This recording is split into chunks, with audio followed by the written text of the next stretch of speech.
here in Rupp Arena, joining us on the Zoom chat and across the state. We are ready to go. We're starting out with Elizabethtown High School, who is heading to the state finals tonight.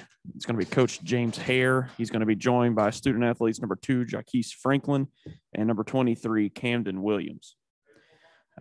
Coach Haire, now one game away from a state title. Just talk about the emotions that you feel, first of all, and then just what do you do in the immediate future just to kind of get the team ready moving forward? I think the first thing that comes to my mind is 2 things. One is by the past seniors, from last year who didn't get a chance to play. The first thing I did was reach out to every one of them and invite them to the games. And last year, I was, I lost my high school coach, Coach Vincel, Ray Vincel Jr., and I kind of dedicated the last season to him. And we won the 5th region championship, and then got cut down. So my thoughts is on 2 things, him and my last year seniors, but very grateful to be here. Jason Frakes, Courier-Journal. Coach, was there anything in the scouting report about Ballard that you wanted to exploit, or was that simply a matter of you all doing what you do? Well, we do what we do.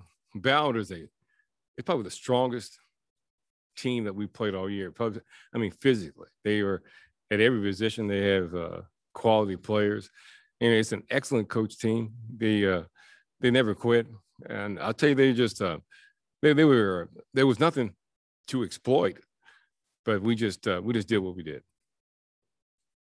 For Jacuais, what was when things were going well out there? What's the things that E-Town basketball was doing? We was playing defense well, getting our hands on a lot of balls, helping on D and talking. Everything really starts with our defense. So when we all playing defense and all cheering on each other, we're a hard team to beat. And it seemed like a lot of confidence shooting from the outside, especially from your guards. Just talk about that when that opens things up. A lot of time in the summer, getting our jump shots ready. And we came out here, felt good in warm-ups, and we were just on, This is from Troy Howe. Sisk scored only 3 points. Did you focus your game plan on stopping him specifically? No.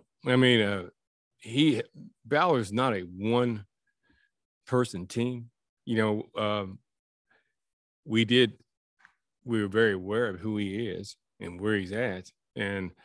But I don't think you could stop him, with, one person, but like I said, they're all a very good, solid group of people. From J.R. Van Hoos, you won despite being out-rebounded 33-22. You were able to dictate many other facets of the game. Can you talk about how you were able to overcome the rebounding disadvantage? One, I didn't know we were out-rebounded that badly. That's something we're going to talk about. This team is excellent in transition. They can go from playing defense to offense faster than any group I've ever had. And maybe that has something to do with it too, but getting out rebounded that badly isn't good. This year, doing a little bit like in the past where we're having this championship game tonight, have you talked to the guys at all about what you expect them to be doing over the next few hours, or are y'all just or I'll just let you answer. What's the plan? Well, the plan is going back to the hotel, getting off our feet and bringing food to them instead of going out to eat. See, I know that the current format used to be play on Saturday and then Sunday. This is the format I'm used to, playing in the morning and in the evening. So this is no different for me. And since they've never experienced it the other way, it's no different for them either. Any other questions to the chat for Coach or the student athletes? We'll open it up for about 5 more seconds and let them get to rest if we don't have anything come in.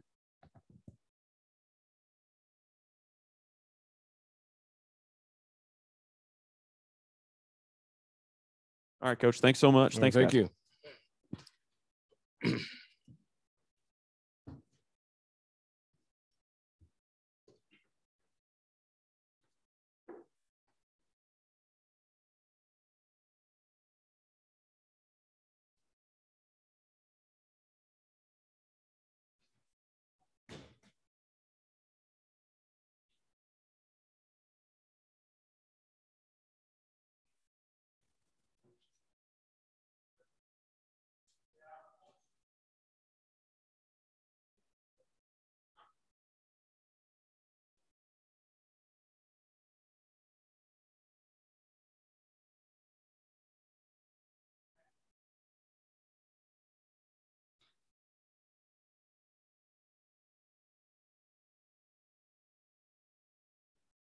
Ballard High School, now our first semifinalist of the day, is going to be coming to the podium. They're in transit right now. They're going to be joined by head coach Chris Renner, and he is he's bringing athletes number 3, Derrick Tilford the second, and number 31, Maker Barr.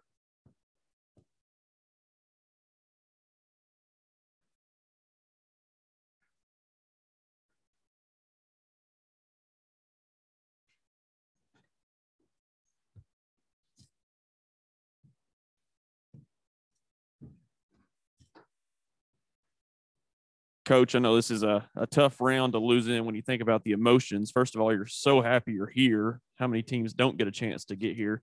But then you also know you were a game away from playing again tonight. Just talk about those thoughts and just your overall thoughts of the game. You know, as a basketball coach, that last game is always probably the hardest to be a coach. Only one time in my 30-plus seasons of being a head coach was I able to end it winning my last game. Then fortunate I was. And so you got to, as a coach, you got to walk into that locker room and you got to figure out what to say to a bunch of kids that have given so much and try and ease that pain. If I could take it away, I'd take it away. I'd take a bullet to take it away. But you can't. And that's a part of life. I'll say this, I'm sad like they are. I'm disappointed. I'm angry. But I don't feel sorry for us. And the reason is we got a chance to finish our last game here in Rupp Arena in a Final Four. And it was in early January. We weren't sure if we were going to get to play basketball.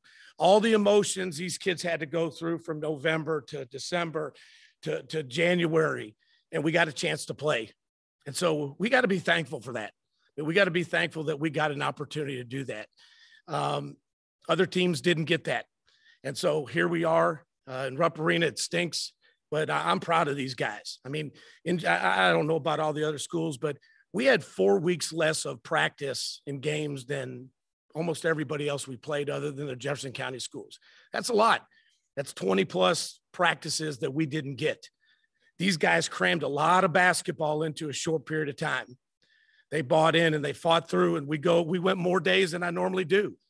And they just dug down. And so if this is the worst thing that happens in our life, then we're living a pretty good life. And it won't be, this won't be the worst thing, but I'm proud of them. And, in terms of basketball, E-Town's a great basketball team, senior dominated, super coach. They made plays today. We didn't. The turnovers hurt us. Early rebounds hurt us. But our guys kept digging down. We just couldn't make the plays we needed to. It wasn't because of lack of ability or lack of effort. Sometimes in the game of basketball, stuff happens. That stuff happens. I'm proud that they handled this with class. They fought through a difficult game and gave everything they had. Jason Frakes, Louisville Courier-Journal. Chris, which do you think was the bigger advantage for E-Town, their senior experience, their speed, or a combination? All of the above. I think, when you got seniors, Coach Haire was saying those guys have been together since kindergarten. That's a chemistry and a bond. And then you get extra practices. And that's a huge advantage. And that speed was imposing for a period of time, kind of punched us a little bit. But I think all of that contributed, and we just didn't play our game of basketball today. J.R. Van Hoos with a question, said the game didn't go as you had hoped, but the experience can only bode well for next year's team. Can you talk about what the returners can take from this week's time in Lexington? Well, that's the thing as a coach you have to talk to your team about, because you got seniors that aren't coming back. And again, if I said January 10th, we were going to end our season in Rupp Arena in the Final Four, we'd all have signed up for it. We said, we'll take that. And so you got to talk to the seniors about this being their last game, and it'll be a memory they'll never forget. You got to talk to your underclassmen about, let this be motivation for you to get better, for you to learn from this. But we're not looking at what we could be next year. We just want to get through the pain that we're dealing with today. Jason Frakes, a follow-up question for Coach. Did it feel at all that halftime came at a terrible time, since you had built momentum there in the last few minutes of the second quarter? Not really. I think it kind of came at a good time. That was a key moment. We talked in the locker room at halftime, and I mentioned something on the radio that in 1999, when we won the state championship, we were heading to the locker room with about under a minute left, and we were down 16, and we ended up making 2 plays to cut it to 10, and we came back and won the game. And so I felt like we were in a good position. We just didn't get the bounces and to cut it deeper, and then kind of snowballed from there. Derrick, what about E-Town when they were playing well? What made it so hard for you all to complete the comeback and get back into the game? Well, they're a very good team. Been together, senior group, got their chemistry. So trying to come back was really, really difficult because they were still going at us. So, and then we wasn't making the plays as well. So it just was difficult to come back. Maker, obviously they were a smaller team, but seemed like they were keying on using some different zones to kind of interfere with what you do. Was it frustrating at times out there? It's frustrating a little bit. Like every time you pulse, you see like 2 guys coming at you, so you can't do none. Coach, what about that respect from him to try to isolate Maker away from what you're trying to do? We knew that would be something. We felt like, you go into a game and you have your game plan. And our game plan was to try and really feature him. And we thought we had an advantage there. We felt like our zone could give them problems. They made some plays. Then all of a sudden we don't make plays at the offensive end. Now we got to change our game plan a little bit. They reminded me a lot of my previous Ballard teams. I didn't always have a 6'10" guy like this. And so they reminded me of that. And they kind of were able to play their game when we couldn't make the plays. And then when you're trying to come back in that situation, you got to have everything go right. And I think what is probably a prime example of us today was maybe under 2 minutes when there was like a 3 or 4 back and forth where we turned it over. They turned it over. It was just a kind of a frenzy. And it was just comical because at that point, you just knew that it wasn't going to happen. Maker, of course, your first year experience getting to play basketball in Kentucky. Just talk about that experience and what this year meant to you. It's meant a lot to me. So I've learned a lot since I came to Ballard. I think it's kind of different back home. When we play in Africa, it's different. So when I came, I think they introduced a lot, like Coach Renner. I think last year I was struggling, different places in the language and stuff like that. But when I came back this year, I think I'll get better. So Coach told me a lot, and he sent me some stuff, some videos sometimes, so I can look at it.